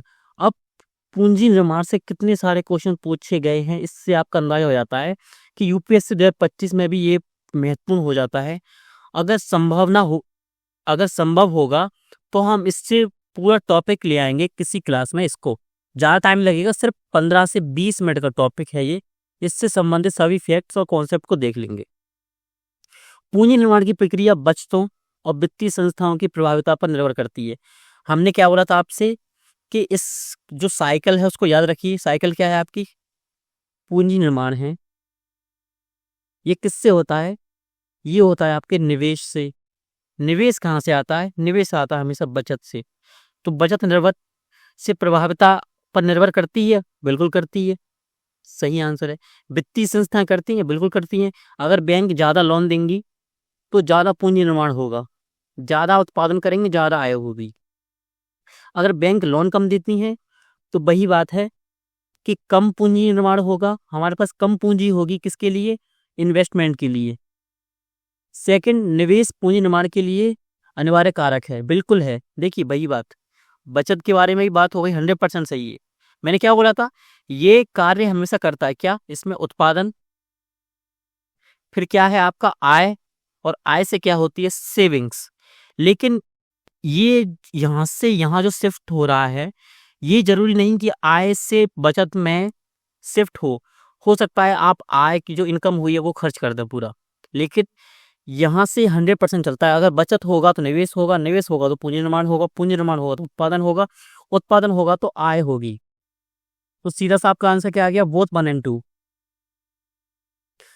उच्च बचत वाली अर्थव्यवस्था होते हुए भी किस कारण पूंजी निर्माण महत्वपूर्ण उत्पादन वृद्धि में परिणामित नहीं हो पाती? इसका सीधा कहने का मतलब है कि हम सेविंग्स भी ज्यादा कर रहे हैं लेकिन पूंजी निर्माण क्यों नहीं हो रहा है? सीधा सा मतलब है, वही सूत्र में याद रखना है। उसमें वीक एडमिनिस्ट्रेटिव मशीनरी की बात की गई है? नहीं की गई। निरक्षरता की बात की गई है? नहीं की गई। उच्च जनसंख्या घनत्व की बात की गई? नहीं की गई। ये क्या? उच्च पूंजी उत्पादन अनुपात, कैपिटल आउटपुट रेशियो लिखा है सीधा सा। और क्वेश्चन किसके बारे में? कैपिटल के बारे में, कैपिटल फॉर्मेशन के बारे में। तो सीधा सा अगर आप सेंस ऑफ ह्यूमर से भी क्वेश्चन को सॉल्व करेंगे तो आपका आंसर सामने है। लेकिन अब इसको किस पर करेंगे? हम नॉलेज बेस पर करेंगे। तो एक कॉन्सेप्ट है पूंजी उत्पाद अनुपात, हेडिंग डालिए पूंजी उत्पाद अनुपात, इंग्लिश में भी डालिए कैपिटल आउटपुट रेशियो। ये स्पेलिंग्स की गलत है क्वेश्चन पेपर में, रेशियो होगा RATIO। तो ये क्या होता है? इसकी परिभाषा लिखिए, किसी इकाई उत्पादन में, किसी इकाई उत्पादन में आगतों का अनुपात पूंजी उत्पाद अनुपात कहलाता है। हो गया आपका। अब इसको एग्जांपल के तौर पे समझते हैं कैसे। हमारा वही पहले वाला उदाहरण क्या था? ब्रेड का पैकेट। हमको एक ब्रेड का पैकेट बनाने में कितना रुपए कॉस्ट आ रही है? हमारी 8 रुपए कि 8 रुपए हमारी कॉस्ट आ रही है ब्रेड के पैकेट बनाने में, और इसको हम बेच कितने में रहे हैं? 10 रुपए में। लेकिन मेरे पास वाला जो व्यक्ति है जिसकी अलग फैक्ट्री है, वो उसको बनाने में कितना रुपए खर्चा आ रहा है? इसको 7 रुपए या 6 रुपए मानिए, 6 रुपए। तो सब, और ये बेच भी कितने की रहा है? 10 रुपए की। तो वही बात है, इसका खर्चा कम आ रहा है, यानी क्या? इसकी एक इकाई बनाने है, मतलब इकाई का संबंध क्या है? किसी भी वस्तु या सेवा। इकाई का मतलब क्या है यहाँ पर? वस्तु या सेवा। तो ब्रेड का पैकेट क्या है यहाँ पर? एक इकाई। तो एक इकाई निर्माण में उसका अनुपात कितना आ रहा है? 6 रुपए। मेरा कितना आ रहा है? 8। मतलब मेरा उच्च है, इसका क्या है? निम्न है। सेविंग्स किसकी ज्यादा होगी? ये 4 रुपए कमा रहा है, मैं 2 रुपए कमा रहा हूं। तो उत्पादन वृद्धि कहाँ ज्यादा होगी? उत्पादन कहाँ ज्यादा हो रहा है? यहाँ होगा ज्यादा। क्यों होगा? क्योंकि ये ज्यादा पैसे कमा रहा है, ज्यादा पैसे कमाएगा तो क्या होगा? उत्पादन होगा, आय होगी, आय से क्या होगी? आय से सेविंग्स होंगी, सेविंग से क्या होगा? निवेश होगा, और निवेश से उत्पादन में दोबारा वृद्धि होगी। सीधा सा परिणामित नहीं हो पाता है, तो परिणामित यहाँ पर तो हो पा रहा है, और यहाँ पर क्यों नहीं हो पा रहा? सीधा सा मतलब है हाई कैपिटल आउटपुट रेशियो, मतलब मेरा जो अनुपात है उच्च पूंजी उत्पादन अनुपात, पूंजी उत्पादन अनुपात है वो क्या है? उच्च है, मतलब मेरा ज्यादा पैसा लगता है। सीधा सा आप समझे होंगे। ये दो टाइप की होती है पूंजी उत्पादन अनुपात, दो प्रकार का होता है। एक होता है high capital output ratio, second होता है लो। लो कहाँ पर एग्जांपल लिया? हमने लिया अपने मित्र का। सीधा सा आपका आंसर आ गया डी। भारत में बचत और पूंजी निर्माण की ऊंची दर होते हुए भी वृद्धि दर कम होने का कारण क्या है? IAS pre GS 1995 2018 UPSC direct question है, सिर्फ लैंग्वेज में अंतर है सिर्फ। सीधा सा आंसर क्या है? उच्च पूंजी उत्पादन अनुपात। अगर नीचा ही होता तो वृद्धि दर तो ज्यादा होती ना, लेकिन ये बोल क्या रहा है? वृद्धि दर कम है, तो 100% यही है। अब क्या है? समावेशन रणनीति किस पर केंद्रित नहीं होती। अब आपने सतत विकास पढ़ा, आर्थिक विकास पढ़ा और आर्थिक समृद्धि पढ़ी, हमने आपको अच्छे से बता दिया। हमने आपको एक चीज नहीं पढ़ाई, वो क्या होती है? समावेशी वृद्धि या समावेशी विकास। समावेशी विकास। अब देखिए, सतत विकास क्या होता है? हम आने वाली पीढ़ी के लिए अपने संसाधनों को बनाए रखें। समझ गए होंगे जिन्होंने हमसे क्लास ली है, वो समझ गए होंगे कि 1987 में ब्रूटलैंड आयोग आया, उन्होंने क्या क्या बोला, हमारा साझा भविष्य फाइल में क्या बोला उन्होंने कि आने वाली पीढ़ी के लिए संसाधनों को बनाए रखना। ये हो गया सतत विकास। समावेशी विकास क्या होता है? अभी वर्तमान में जो भी जनसंख्या है, जनसंख्या कितने प्रकार से बटी रहती है? अमीर, गरीब, वंचित, तो कई प्रकार से बटी होती है। लेकिन समावेशी का मतलब क्या होता है? समावेशी मतलब होता है समावेश करना। आपने हिंदी में एक वर्ड होगा समावेश। समावेश का मतलब क्या होता है? कि पूरा कंट्रोल करना। यानी अगर सरकार कोई योजना या नीतियां लाती हैं तो उसका जो प्रभाव है, उसका जो रिजल्ट है, वो सबको समान रूप से मिले, तो उसी को बोलते हैं हम समावेशी विकास। अगर सरकार कोई योजना लाती है, एग्जाम्पल के तौर पर मान लीजिए आयुष्मान आयुष्मान कार्ड के बारे में आपने सुना होगा। तो आयुष्मान जो योजना है स्वास्थ्य से संबंधित है, तो ये क्या होना चाहिए? गरीबों तक भी वैसे ही पहुंचना चाहिए जैसा कि ये अमीरों तक पहुंच रहा है। तो इसी को बोलते हैं समावेशी विकास। परिभाषा आपके सामने लिखी हुई है, क्लास को पॉज कीजिए और इसको लिख लीजिए। सीधा सा आप समझे होंगे समावेशी विकास क्या होता है। अब ये महत्वपूर्ण कितना है? महत्वपूर्ण इतना है कि 2021 में मेंस में डायरेक्ट क्वेश्चन पूछा था सतत विकास और समावेशी विकास से, और बार बार प्रीलिम्स में भी क्वेश्चन पूछे जा चुके हैं, मेंस में भी पूछे जा चुके हैं। और आप सभी जानते हैं जो क्वेश्चन पीवाईक्यू में पूछे गए हैं उनका महत्व कितना ज्यादा है। समावेशन रणनीति किस पर केंद्रित नहीं होती? असमानता को घटाने पर। ये तो होती है क्योंकि उसका कार्य क्या है? समावेशन, तो असमानता तो घटाएगा, तो ये क्वेश्चन गलत हो जाएगा। ये बोल रहा है नहीं होती, ध्यान दीजिए इस चीज को, नहीं बोल रहा है। निर्धनता को घटाने पर, बिल्कुल ये तो करता है ना। इसका तो उद्देश्य क्या होता है? असमानता घटाना, निर्धनता घटाना, बेरोजगारी, समानता स्थापित करना। ये गलत हो गया। जनजातीय आबादी के लिए जीविका के विविधीकरण पर, ये भी करता है कार्य, तो ये गलत हो जाएगा। निर्धन देशों को निकट लाने पर, ये आपकी क्या है? विदेश नीति आ गई, तो ये समावेशिता नहीं है, तो ये आपका सही हो जाएगा। अब क्वेश्चन क्या है आपका? सरकार के समावेशित वृद्धि लक्ष्य को आगे ले जाने में निम्नलिखित में से कौन सा से कार्य सहायक साबित हो सकते हैं? देखिए, आपको सिर्फ क्लास को देखना नहीं है, आपको साथ में क्वेश्चंस भी सॉल्व करने हैं हमारे साथ। अब आप खुद सॉल्व करने की कोशिश कीजिए। मैंने आपको समावेशी विकास पढ़ा दिया है, समावेशी वृद्धि भी वही है। तो समावेशी वृद्धि के लिए हम क्या क्या कर सकते हैं? स्व सहायता समूह को प्रोत्साहन देंगे तो क्या समावेशिता बढ़ेगी? आप बोलेंगे बिल्कुल बढ़ेगी। सूक्ष्म लघु उद्योगों और मध्यम उद्यमों को प्रोत्साहन देंगे तो क्या बढ़ेगी समावेशिता? बिल्कुल बढ़ेगी। शिक्षा का अधिकार अधिनियम लागू करेंगे। सर इसमें थोड़ा कंफ्यूजन है। कंफ्यूजन बिल्कुल नहीं होना चाहिए। अगर एजुकेशन प्राप्त होगी तभी तो समावेशिता आएगी, क्योंकि देखिए अमीरों के बच्चे तो अच्छे स्कूल्स जाने में अच्छी शिक्षा प्राप्त कर सकते हैं, लेकिन गरीबों को कैसे प्राप्त होगी? जब शिक्षा का अधिकार अधिनियम लागू हो जाएगा। क्वेश्चन कब का है? IAS प्री 2011 का। तो इसके तीनों ऑप्शन सही हैं। अब नेक्स्ट क्वेश्चन देखेंगे हम। स्वतंत्रता के तत्काल बाद भारत में खाद्यान्नों के उत्पादन को बढ़ाने के लिए भारत सरकार द्वारा अनुकरण की गई कार्यनीतियों का एक अंश निम्नलिखित में से कौन सा एक नहीं था? इससे पहले हम एक कॉन्सेप्ट पढ़ते हैं। क्या कॉन्सेप्ट? नहीं, एक टॉपिक पढ़ते हैं। क्या? ग्रीन रिवॉल्यूशन, हरित क्रांति। 1965 और 66 में हुआ, किसके आह्वान पर? यह हुआ हमारे तत्कालीन प्रधानमंत्री श्री माननीय श्री लाल बहादुर शास्त्री जी। शुरुआत कब हुई? 1965-66। आप इसका नोट्स बना सकते हैं, अगर अभी नहीं बनाना चाहते तो PPT में ये आपको मिल जाएगा सीधा सा। इसका नेतृत्व किसने किया? नॉर्मन बोरलॉग और डॉक्टर MS स्वामीनाथन। अब ध्यान देने की बात यह है कि विश्व हरित क्रांति की जनक किन्हें कहा जाता है? Norman Borlaug. ध्यान से सुनिए। और भारत के हरित क्रांति की जनक किसे कहा जाता है? Doctor MS Swaminathan. कभी भी कंफ्यूजन इसमें पैदा नहीं होना चाहिए। क्वेश्चन पेपर में आ गया तो कभी भी गलत क्वेश्चन नहीं होना चाहिए आपका। अब देखिए जरूरत क्यों थी हमको हरित क्रांति लाने की? क्योंकि सबसे महत्वपूर्ण चीज थी, वो क्या थी? खाद्य असुरक्षा।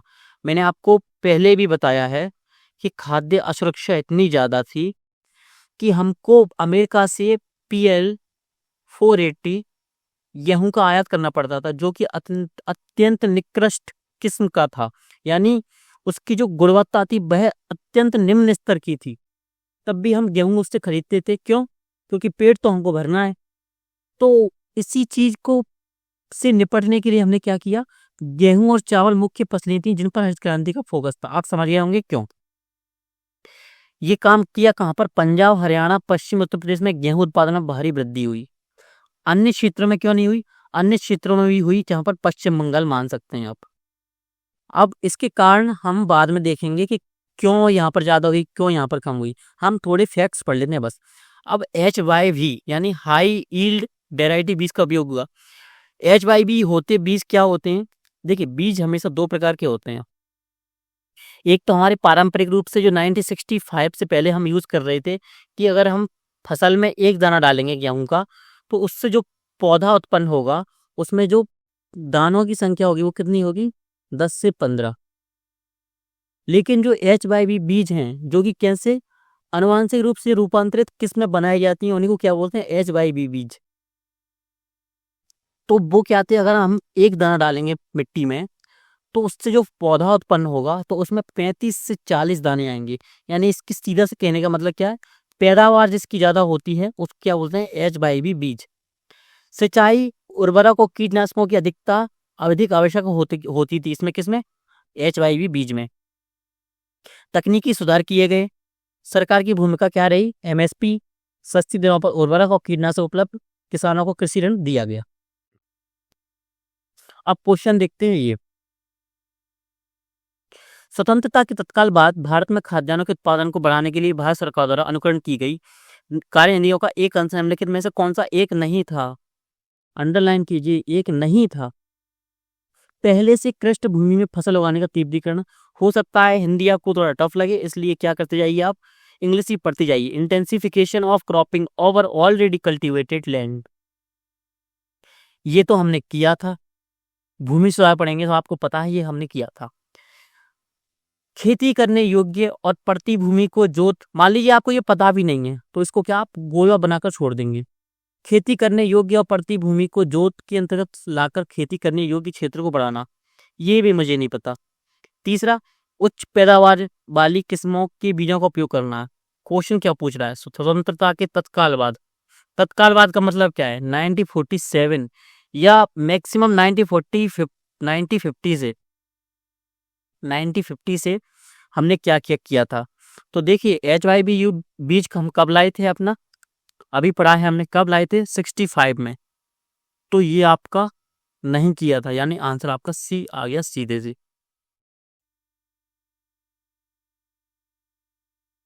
अब क्वेश्चन आ गए हमारे कौन से? पंचवर्षीय योजनाएं संबंधित। इसमें पूछा है विकास मॉडल किसका अपनाया था। तो प्रथम में हमने पढ़ा है किसका? हेरोडोमर मॉडल, सीधा से पढ़ा है। इसमें हमने किस, अभी आगे देखेंगे उसके बारे में हम। केएन राज के बारे में पढ़ेंगे हम कि उन्होंने इसकी पहली पंचवर्षीय योजना में उन्होंने भूमिका निभाई थी। इन्होंने कहा था कि हेरोडोमर मॉडल अपनाया जाना चाहिए। तो पहले का क्या है? सेकंड। ए का क्या है? 2। इसको एलिमिनेट कर दीजिए, आपके पास है बी और डी। सेकंड का आपको पता है महालनोबिस मॉडल, तो बी का 4 आपका आंसर आ गया है बी, सीधा आंसर आ गया है। तब भी आप तृतीय और चतुर्थ को भी देख लीजिए। तीसरे का था, क्या था तीसरे का? एस चक्रवर्ती मॉडल। आपके पास नहीं लिखा है, हमने नहीं लिखवाया था, तो आप लिख लीजिए। तृतीय पंचवर्षीय योजना किस मॉडल पर आधारित थी? एस चक्रवर्ती मॉडल। और चौथी किस पर आधारित थी? अशोक रुद्र मॉडल। अब चलते हैं हम किस पर? नेक्स्ट क्वेश्चन पर। देखिए, यहाँ पर एक चीज ध्यान देने की जरूरत है कि हमको इसमें से सिर्फ 2 फैक्ट्स पता था, लेकिन हमने इस आधार पर भी इस क्वेश्चन को सॉल्व कर दिया सीधा सा। अब सेकंड क्वेश्चन को देखेंगे हम। भारत की पंचवर्षीय योजनाओं के संदर्भ में निम्नलिखित में से कौन सा से कथन सही है? दूसरी पंचवर्षीय योजना से बुनियादी तथा पूंजीगत वस्तु उद्योगों के प्रतिस्थापन की दिशा में निश्चयात्मक जोर दिया गया। जिन्होंने हमसे पढ़ा है उनको पता है 100% ये सही है। जिन्होंने इसको हमसे नहीं पढ़ा है या कहीं पर भी नहीं पढ़ा है, किसी अदर टीचर से भी नहीं पढ़ा है, तो देखिए स्टेट जनरल है, अगर पंचवर्षीय योजना है तो जरूरी है कि वो उन्होंने बोला ही होगा कि उद्योगों को बढ़ावा देना, सीधा सा। तो पॉसिबिलिटी किसकी ज्यादा है? सही होने की। देखिए, जब नॉलेज है ही नहीं तो यूज तो करना ही है हमको सेंस ऑफ ह्यूमर, तो ऐसे ही करते हैं। कैसे यूज करते हैं कि जनरल स्टेटमेंट है, कोई एक्स्ट्रा ऑर्डिनरी वर्ड नहीं बोला इसमें, तो उसने बोल दिया कि अनिवार्य रूप से शुरू किया गया, पहली बार शुरू किया गया। अगर वो बोल देता कि पहली बार शुरू किया गया या एकदम से कर दिया, तो क्वेश्चन की गलत होने की संभावना गलत हो जाती, मतलब ज्यादा हो जाती है। तो आपका पहला जनरल स्टेटमेंट सही है। चौथी पंचवर्षीय योजना में संपत्ति तथा आर्थिक शक्ति के बढ़ते संकेंद्रण की पूर्व प्रवृत्ति के सुधार का उद्देश्य अपनाया गया। जनरल स्टेटमेंट है, सही है। और जिन्होंने हमसे पढ़ा है उनकी पीपीटी में डायरेक्ट लिखा हुआ है ये। पांचवी पंचवर्षीय योजना में पहली बार मैंने बोला एक्सट्रीम बना देता है यूपीएससी। यूपीएससी का ट्रेंड और उसकी प्रवृत्ति ही यही रही है कि वो चाहता है कि आप अपने दिमाग का यूज करें, माइंड का यूज करें। कोई भी चीज अगर लिखा है ना, पहली बार लिखा है स्टेटमेंट में, तो 90% संभावना यही है कि वो स्टेटमेंट गलत ही होगा। इसको अगर हम गलत करेंगे तो सीधा सा क्वेश्चन 1 और 2 आपका आंसर, क्योंकि ये जनरल स्टेटमेंट है। जनरल स्टेटमेंट यानी सामान्य है, इसमें कोई एक्स्ट्रा ऑर्डिनरी कुछ नहीं बोला है, तो संभावना हो जाती है किसकी, सभी की। तो बचे कौन से, 1 और 2, तो आपका आंसर आ गया सही। अब है भारतीय योजना के संदर्भ में निम्नलिखित कथनों पर विचार कीजिए। द्वितीय पंचवर्षीय योजना ने भारी उद्योगों की स्थापना पर बल दिया, बिल्कुल दिया, नेहरू जी चाहते ही यही थे। तृतीय पंचवर्षीय योजना ने औद्योगिकरण की रणनीति के रूप में आयात प्रतिस्थापन की अवधारणा को प्रारंभ किया। अब इसने ध्यान दीजिए, अगर आपको ये गलत लग रहा है तो आपको गलत नहीं लगना चाहिए। क्यों? क्योंकि इसने ये बोला है कि आयात प्रतिस्थापन की अवधारणा को प्रारंभ किया, ना कि इसने क्या बोला है कि पहली बार प्रारंभ किया या पहली बार किया। अगर इसमें पहली बार लिख के आता तो 100% ये क्वेश्चन आपका, ये स्टेटमेंट आपका गलत हो जाता और आपका आंसर क्या होता, 1। लेकिन ध्यान से सुनिए, लेकिन इसने क्या बोला है, अवधारणा को प्रारंभ किया, यानी ये जनरल स्टेटमेंट है, तो ये सही है, ये सही है। जिन्होंने पढ़ा है उनको तो पता ही है कि ये दोनों सही हैं। और जो जो मैंने क्या बोला था, टेक्निक्स का यूज कैसे करना है, सेंस ऑफ ह्यूमर का यूज कैसे करना है, वो ऐसे किया जाता है जैसे मैं आपको बता रहा हूँ। अब नेक्स्ट क्वेश्चन क्या है, 12वीं पंचवर्षीय योजना का मुख्य उद्देश्य क्या है। डायरेक्ट पीडीएफ में आपको हमने उपलब्ध कराया है और आपको पढ़ाया भी था। इसका आंसर है डी, तीव्रतर, धारणीय एवं ज्यादा समावेशी विकास। 12वीं पंचवर्षीय योजना का जो लोगो था ना, उस समय कब आई थी 12वीं पंचवर्षीय योजना, 12 में आई थी ना। जो 12 में आई थी ना, तो उस समय जो एडवर्टाइजमेंट हो रहे थे, तो उसमें ये लाइन लिखी हुई थी। हो सकता है आपकी उस समय उम्र कम हो, लेकिन उस समय क्या था, हर एक पोस्टर पर लिखा हुआ था तीव्रता, धारणीय एवं ज्यादा समावेशी विकास। और देखिए एक चीज और बता दें आपको, ये क्वेश्चन 2014 में पूछने का वो क्या था, क्यों पूछा गया, क्योंकि उस समय जब चुनाव आ गए थे लोकसभा के, तो लगभग आपको पता होगा कि 1 साल या 1.5 साल पहले से ही जो कैंपेन हैं, जो रैलियां हैं, वो शुरू हो जाती हैं। तो उस समय की जो कांग्रेस सरकार थी, यूपीए सरकार थी, उसने क्या किया था, उसने अपने जो पोस्टर्स हैं उस पर भी ये लिखवाया था कि हमारी जो रणनीति है, जो हमारी अप्रोच है, वो क्या है, तीव्रता, धारणीय एवं ज्यादा समावेशी विकास। उसी को यूपीएससी ने उठाकर कहाँ डाल दिया था, एग्जाम पेपर में। तो आपको भी हमेशा सतर्क रहना है कि कभी भी कोई चीज देखने को मिले तो उसको ध्यान से देखना है कि ये है क्या। 6वीं एवं 8वीं पंचवर्षीय योजना क्रमशः 1980 से 85 और 92 से 97 की अवधि की थी। 7वीं पंचवर्षीय योजना की अवधि क्या थी, टाइमलाइन अच्छे से याद कर लीजिए। लाइन याद करने का तरीका क्या होना चाहिए आपका, हमने अच्छे से पढ़ाया, वैसे तो आपको याद हो जाना ही चाहिए। याद कर लीजिए कि 8वीं जो योजना है वो क्या है, 1992 से, मान लीजिए 1992 से, हाँ। और बाकी हमने आपको बताया है कि 51 के बाद 56 आया, 56 के बाद क्या आया आपका, 61 आया, 61 से कहाँ तक, 66 तक। फिर क्या आपकी छुट्टियां हो गई, 67 में, 8 में, 9 में, फिर 9 में हम आ गए, ठीक है, दोबारा शुरू करते हैं, दोबारा स्कूल जाते हैं।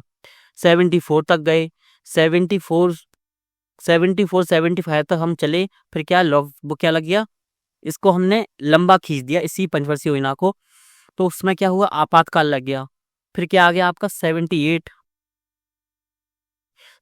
में क्या समाप्त कर दी गई। 78 के बाद रोलिंग प्लान आया 1980 तक, 80 से एक और क्या आया 85 तक, 85 से क्या 90 तक, 90 के बाद क्या 2 साल का जो आर्थिक क्राइसिस आया, इकोनॉमिक क्राइसिस वो आया। इस तरह आपको इसको टाइमलाइन को याद करना है। इसका सीधा सा आंसर आप सभी को पता है, सी। कौन सा एक विकास कार्य नीति की नेहरू महालनोबिस मॉडल का अभिलक्षण नहीं है? महालनोबिस मॉडल मैंने आपको डायरेक्ट नहीं पढ़ाया है, लेकिन जब आपने द्वितीय पंचवर्षीय योजना पढ़ी और नेहरू जी के बारे में मैंने आपको बताया था, कब बताया था? गांधी जी की जब मैं बता रहा था कि गांधी जी और नेहरू जी की सोच में क्या अंतर था, तो मैंने आपको एक थ्योरी बताई थी, क्या था? Trickle down theory. तो नेहरू जी का जो मुख्य फोकस था वो क्या था? हम बड़े बड़े उद्योगों पर ध्यान दें। और एक नॉलेज हमने कहाँ पर प्राप्त की थी? वो नॉलेज प्राप्त की थी हमने कब? 1980 में हमने स्लाइड में पढ़ा था अपनी क्लास में कि अब जो प्रयास की गई 1980 की पंचवर्षीय योजना में, उसने क्या नेहरूवियन मॉडल की समाप्ति की घोषणा कर दी। उसका कहने का मतलब क्या था? अब इसके विपरीत कार्य किया जाने लगा है नेहरूवियन मॉडल के, जो किसने शुरू किया था? इंदिरा गांधी ने। तो पूंजीगत माल के उद्योगों का विकास बिल्कुल नेहरू जी तो चाहते थे, तो ये स्टेटमेंट आपका गलत हो जाएगा। अर्थव्यवस्था में राज्य की प्रमुख अंतर्भाव्यता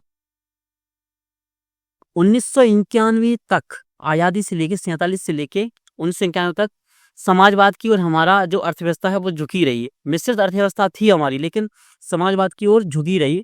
इसका सीधा सा जो क्रेडिट जाता है, जो श्रेय जाता है, वो सीधा सा किसको जाता है? नेहरू जी को जाता है। ये गलत। सार्वजनिक क्षेत्र में औद्योगिक निर्विनियमन और विनिवेश, एक वर्ड से आपका आंसर आ गया क्या? डिसइन्वेस्टमेंट। इन्वेस्टमेंट कौन चाहते थे? नेहरू जी। और डिसइन्वेस्टमेंट कौन चाहता था? इंदिरा गांधी जी। कब? 1980 के बाद। तो अगर ये इन्वेस्टमेंट चाहते थे और डिसइन्वेस्टमेंट कौन चाहते थे? इंदिरा जी डिसइन्वेस्टमेंट चाहती थी, यानी विनिवेश। तो आपका आंसर क्या आ गया? अभिलक्षण नहीं है। क्या नहीं है? सी नहीं है। तो आपका आंसर आ गया का सही। तो आपको छोटी छोटी सी नॉलेज कहाँ कैसे अपने माइंड का यूज करके अप्लाई करनी है, वो आपको सिखा रहे हैं हम पीवाईक्यूज में। द्वितीय पंचवर्षीय योजना के बारे में निम्नलिखित कथनों पर विचार कीजिए। कि एन राज के नेतृत्व में इसका प्रारूप तैयार किया गया। गलत। द्वितीय नहीं, ये प्रथम में किया गया था।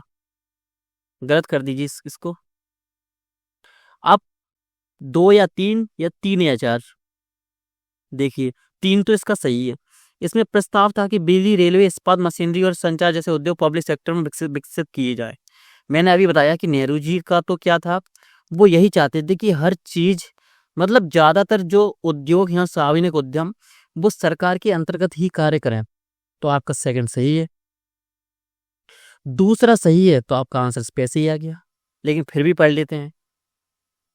वही जो मैंने आपको ट्रिक बताई सबसे पहले आज क्लास की शुरुआत में, वही ट्रिक यहाँ पर लगेगी कि दो स्टेटमेंट की लैंग्वेज एक जैसी है, सिर्फ फैक्ट चेंज हुआ है। फैक्ट चेंज कैसे हुआ है?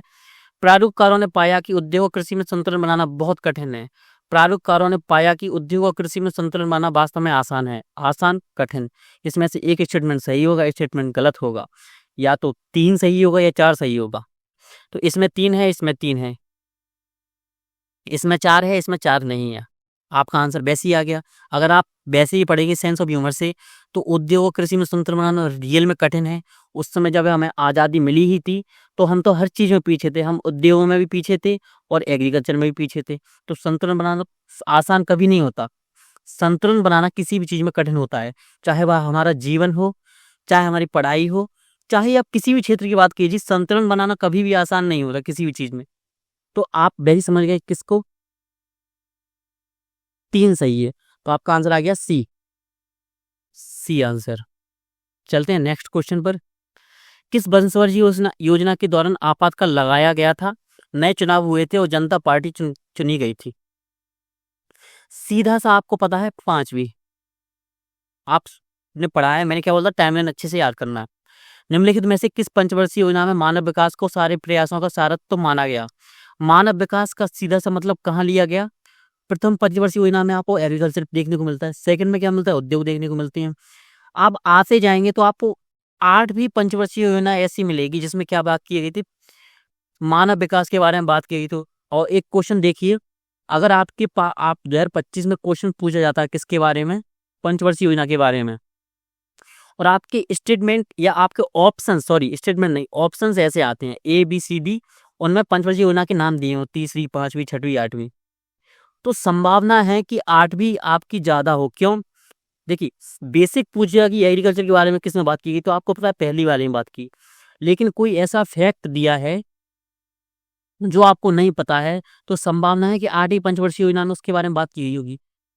ये ऐसा नहीं है कि मैंने आपको वैसे ही कोई मंत्र दे दिया, गुरु मंत्र दे दिया, गुरु मंत्र नहीं है। सीधा सा इसका मतलब क्या है, 1991 में आपके जो क्राइसिस आया उसके बाद हमने क्या किया, एलपीजी रिफॉर्म्स लाए। और सिर्फ हम एलपीजी रिफॉर्म्स नहीं लाए, हमने हर चीज की अप्रोच चेंज की, और अप्रोच चेंज की तो हम नई नई चीजों को इंक्लूड किया। और इन्हीं इंक्लूड करते वक्त बहुत सारी चीजें हमारी क्या पंचवर्षीय योजना में आई। तो वही पंचवर्षीय योजना कौन सी थी हमारी इसके बाद 1992 की 8th 5 ईयर प्लान, यानी आपका आंसर सही है डी।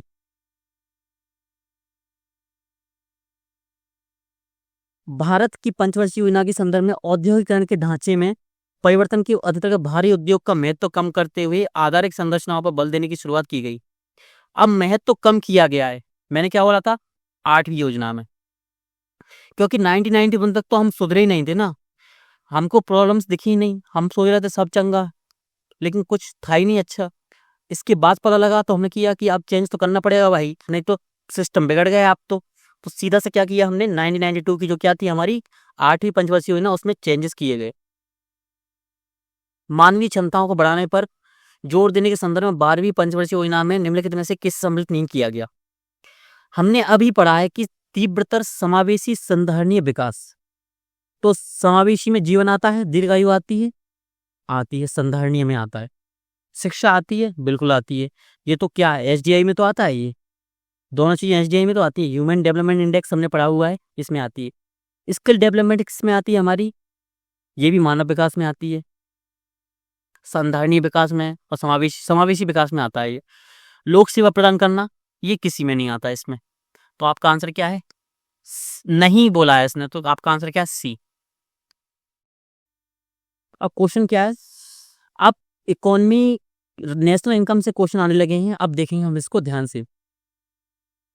भारत की राष्ट्रीय आय के अनुमान हेतु निम्नलिखित में से कौन सा वर्ष आधार वर्ष के रूप में प्रयुक्त हो रहा है, था नहीं है। तो ये क्वेश्चन पुराना है, लेकिन इस क्वेश्चन को आज भी रिपीटेशन हुआ, तो आपका आंसर क्या होगा 2011-12। क्वेश्चन क्या है, अब ये क्वेश्चन इंपोर्टेंट है, तो 2025 में भी पूछा जा सकता है एडजेक्टिव्स या लैंग्वेज चेंज करके। तो सीधा सा मतलब है आपको ऑप्शंस के अनुसार आंसर देना पड़ता है।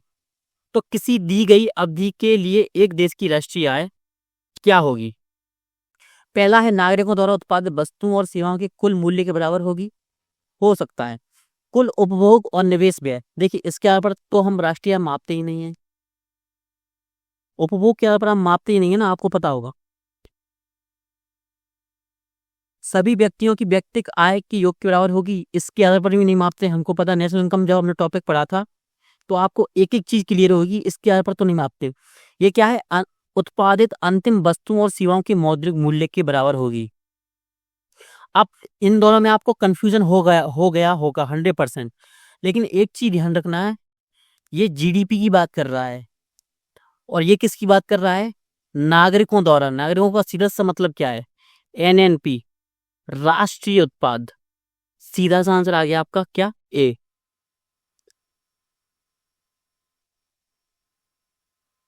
पद राष्ट्रीय आय निरूपित करता है। राष्ट्रीय आय किसको निरूपित करता है, बाजार कीमतों पर सकल राष्ट्रीय। मैंने आपको जब नेशनल इनकम पढ़ाया था तभी बताया था क्या, एनएनपी किस पर, आपका मार्केट प्राइस, एमपी पर। फर्स्ट है बाजार कीमतों पर सकल राष्ट्रीय उत्पाद मूल्य ह्रास घटाकर।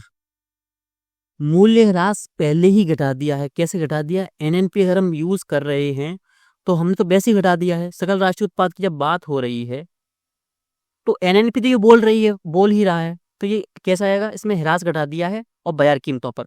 सेकंड देखते हैं, सकल राष्ट्रीय उत्पाद मूल्य ह्रास घटाकर विदेश से प्राप्त निवल कारक आय जोड़कर। क्योंकि ये किसकी बात कर रहा है, एनएनपी की, तो विदेशों से प्राप्त आय तो हमने पहले ही जोड़ ली इसमें एनएनपी में, तो अलग से क्यों जोड़ेंगे, तो आपका बी गलत। बाजार कीमतों पर राष्ट्रीय उत्पाद मूल्य ह्रास और अप्रत्यक्ष करों को घटाकर उपदान जोड़कर, उपदान यानी सब्सिडी। मैंने क्या बोला आपको, मार्केट प्राइस। मार्केट प्राइस को कैसे इंक्लूड करते हैं हम, एनएनपी में क्या किया था हमने, राष्ट्रीय उत्पाद तो है ही, मूल्य ह्रास भी घटा दिया, तो क्या आ गया आपका एनएनपी। अप्रत्यक्ष कर हम घटाते, इनडायरेक्ट टैक्स हम इसमें क्या घटा देते हैं और जोड़ते क्या, सब्सिडी। तो आपका सीधा सा आंसर क्या आ गया, सी।